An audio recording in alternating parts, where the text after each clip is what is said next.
trouble in Orchard Park. Marcel Darius and Mario Williams question Rex Ryan's play calling after Sunday's loss. Percy Harvin is dealing with some personal issues. And now, on top of that, according to ESPN's Football Power Index, there are 6 AFC teams with over a 70% chance of making the playoffs. Buffalo, not one of them. The Bills have a 30% chance of playing in the postseason. Skip, do you still have the Bills as a wild card team? Molly, Stephen A., I'm hanging in with those Bills as a wild card team, sort of the way you're hanging in with your Seahawks as a Super Bowl team and your Colts as a Super Bowl team, though you're really wavering on the Colts. But I'll be the first to admit I do not love what I have been seeing. The offensive struggles are understandable. The defensive struggles are unforgivable for a coach whose calling card is defense. A coach in Rex Ryan who I was convinced would have at least a top 5 defense this year. And maybe it'll turn back into one, but right now they're 16th in points allowed, which ain't very good for Rex Ryan. And by the way, Dennis Thurman is now calling defenses for Rex Ryan. At least that's what we're told. I know Dennis. I've given Dennis credit before. I've got to blame him now because maybe he's calling the defenses that Darius is taking shots at. Okay. So, but Rex philosophically is obviously the defensive coordinator. So, offensively, they have had injury upon injury upon injury. And when you have these kind of injuries, you're going to struggle because I think you had doubts about Tyrod going in. I didn't know for sure. I thought he could be pretty good. He's been very good when he's been healthy because I remind you, they wiped out Andrew Luck in that opener 27-14 and Tyrod starred in that game. And then against the Patriots, they did put up ultimately 32 points with 402 total yards. I thought Tyrod was pretty sensational in that game, even though he threw 3 picks that hurt them. Then they went to Miami and scored 41, but that's with some health. But when you start losing LaShawn McCoy and you don't have Sammy Watkins much, then you're going to struggle because they're not great offensively. I just thought they were going to be better than everybody thought, and they were until they started losing players. And now Tyrod can't play last week. E.J. Manuel gets thrown in, and they're just not good enough to beat the Cincinnati Bengals even in Orchard Park. So I get all that. I don't get the defense. They've lost Kyle Williams, who's an anchor of the defensive line for about a month with a sprained knee. Okay, but that's not enough to say, oh, wow, the defense is decimated. It's not decimated. Most of those players are pretty healthy, and they're not responding to the new coach, Rex Ryan, who I've called the best defensive coach in pro football, even better than Bill Belichick. And I don't know, maybe they're still reeling from what Tom Brady did to them because I think they thought they would again have Tom Brady's number. And obviously he put up a real quick 37 on them that got to 40 ultimately, and they won 40-32. Right. And he threw a party on Rex Ryan, his former nemesis. So in the end, I'm hanging barely with my wild card pick. Well, you go ahead and you do that. They weren't my wild card pick. They're not going to be. I picked the Jets, and I'm happy that I did that because this is one of the things that I feared. First of all, you got 6 or 7 different checks going on at a time with a defensive assignment. Guys simply don't know what they're doing. We don't know whether that's Rex Ryan or Thurman or both, but that's the situation. They're the 16th ranked defense in the NFL. We were debating prior to the season whether or not they'd be 1 or 2. Sure. And that was I agree. 16th, and then 23rd against the pass. Against Tom Brady, Andy Dalton, Eli Manning combined, all in Buffalo, 921 yards, 9 touchdowns, just 1 INT and a 105 passer rating. This is what they've done against these quarterbacks. So this is abysmal. There's no question about it. And I think the time has arrived where we start.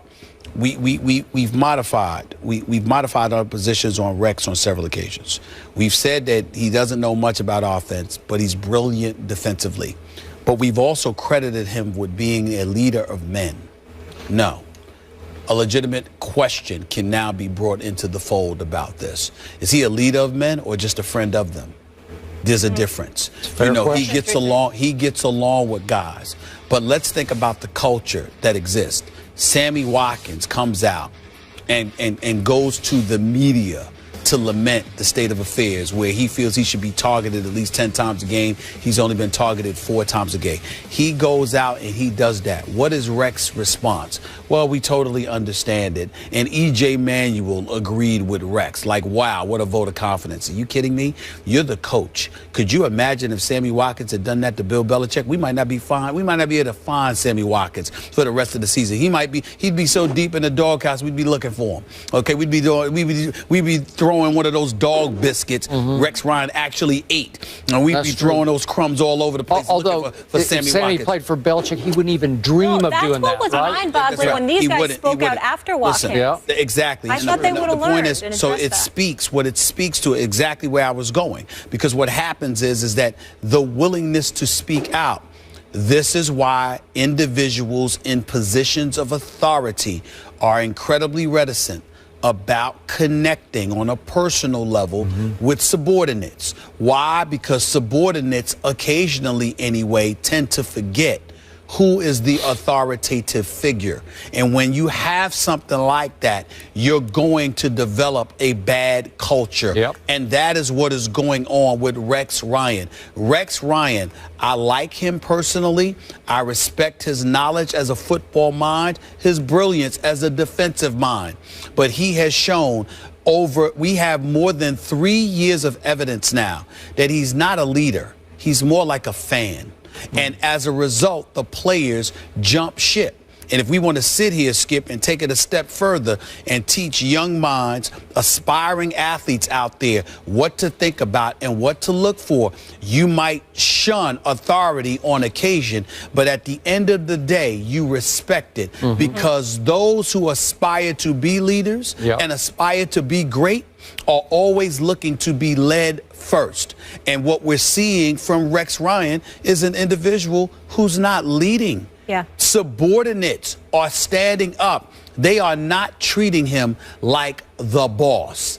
And he's not acting like the boss. Okay. And it is costing him. So were those back-to-back AFC Championship game appearances by Rex Ryan just a fluke? No, they weren't a fluke, but they were a byproduct, Skip, of the level of futility that had sifted through the city of New York as it pertained to the Jets for a very, very, very long time. Remember, they hadn't been to an AFC Championship game before that since Bill Parcells was coaching them. So it had been a long time, and they were so inept for so long. He was a breath of fresh air, not just to the city and the fan base, but to the players. They were excited about having him. They were happy to have him. And the fact that he was a relatable figure to them was a very, very big deal. But ultimately, people in the NFL figure you out.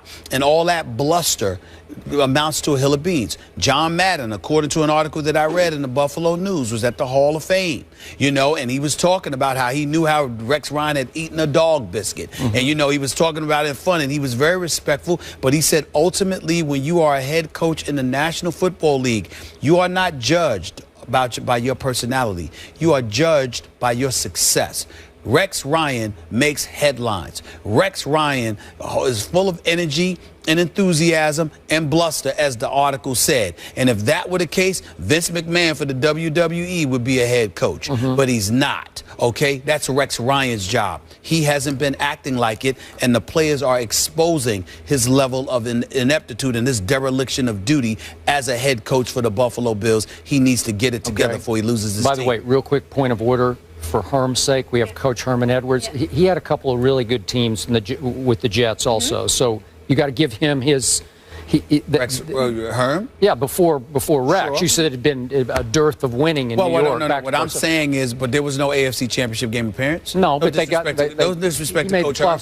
Listen, he made the playoffs a couple of times, but they were never a real threat to get to the Super Bowl. Let's just call it what it is. No, but I mean they were pretty good. Well, they were all right. Yeah. They were all right. Okay. I tell Herm that to his face, and I love Coach Herm. But they were all right. They weren't going anywhere. Okay. The Jets had a chance, and then they went from that to complete irrelevancy over the next 3 years. They regressed each year. Okay. That's a fact. All right. And he did eat the dog. He took a bite of the dog biscuit because it was a promotion, like be kind to dogs. Listen, I'm sorry. Right? You know what? Skip Bayless and But he didn't just suddenly eat a dog biscuit for no apparent reason. Stop it. Skip Bayless and Stephen A. have been invited to do a lot of things throughout the years, especially as our success on First Take has elevated exponentially.